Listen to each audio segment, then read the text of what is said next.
super duper hot day. Well, it isn't yet, but it's going to be. Yesterday was 37ish and just hot right until dark. And this morning we've got up at 4:30 and had an hour's drive or so that we can just catch this first light, and maybe we'll get 2 or 3 hours in before it's no good.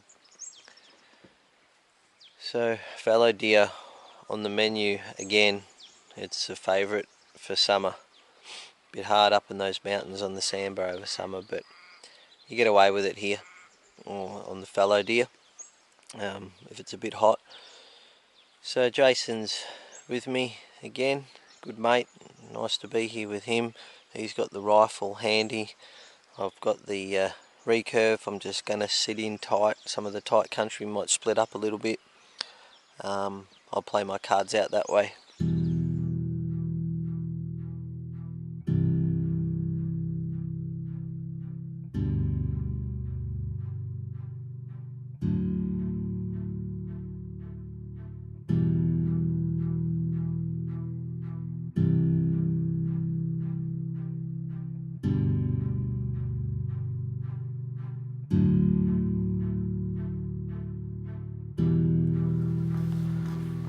Worth getting up for. See a sight like that. Beautiful.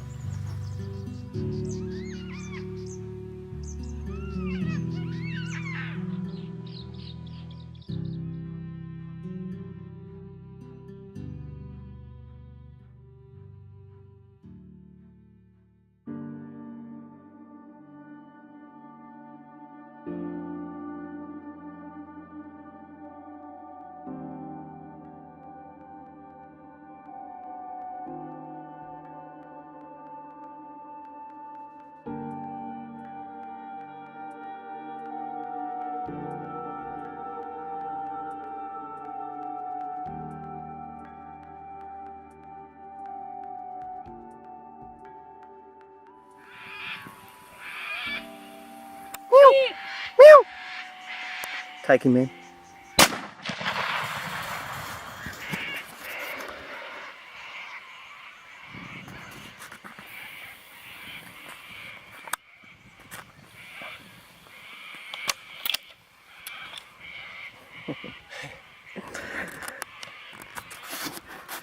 Bit of wild camera work going on there. Oh, it's a bit of wily rifle action as well too, man. Hanging off a flaming bit of wire. It was bouncy city.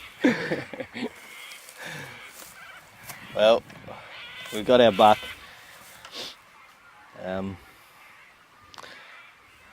We had like 8 seconds, so it was like turn the camera on, zoom in. Wait. Yeah, all happened.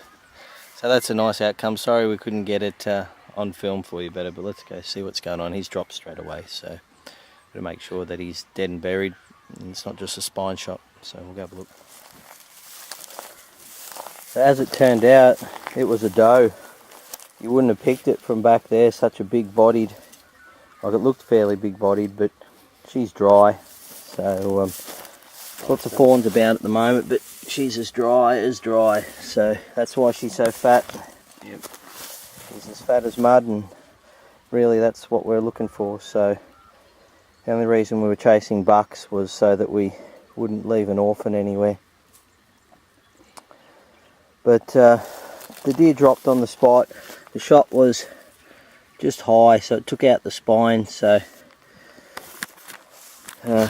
we were pretty careful not to frighten the thing too much. I know that sounds stupid, you just put a bullet in something and it's on the ground, but you know, I had a bad experience once where I dropped a deer and it was a similar situation like this. It was, you know, a spine shot, and I quickly ran up and the thing turned around and just let out a big bellow and had a big fright, and it's always stayed with me. You know, I think if you can put the animal down without it being impacted too much, frightened too much, it's a way to go.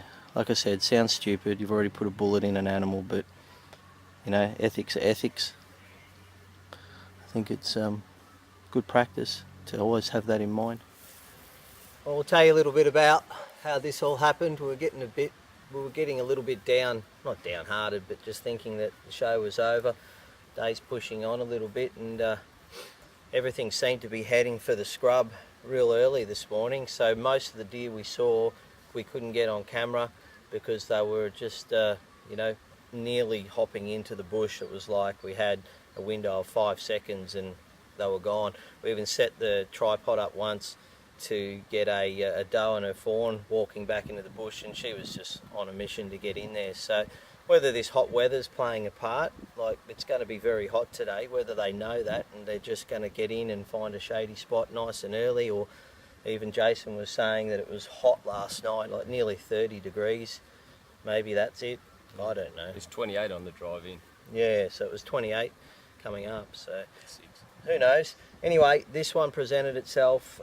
It was, you know, one of those shots where the deer's, you know, springing across the paddock, stopping a couple of times. Jason put a shot in. It was sort of high, so it dropped the deer fairly quick, went through the spine, and we've been able to now clean it up. And we were going to backpack this out, but the fence is not far from here and we can get a vehicle, so I was going to do a bit of a field dressing segment on, you know, making a backpack out of a deer and lugging it out, but we're not going to do that. We're just going to get it to the fence and get out of here before the flies take over the job.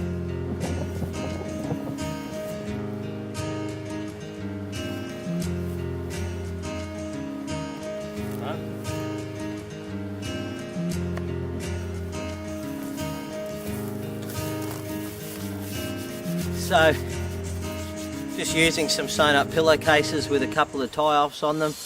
You've seen me use the pallet of meat bags, and really they're the bomb. But, you know, if you can't afford to get yourself a crash hot meat bag for whatever reason, a couple of pillowcases will do the job, especially on a fallow deer. You can break it in half. We've got a whole fallow deer in 2 pillowcases there, so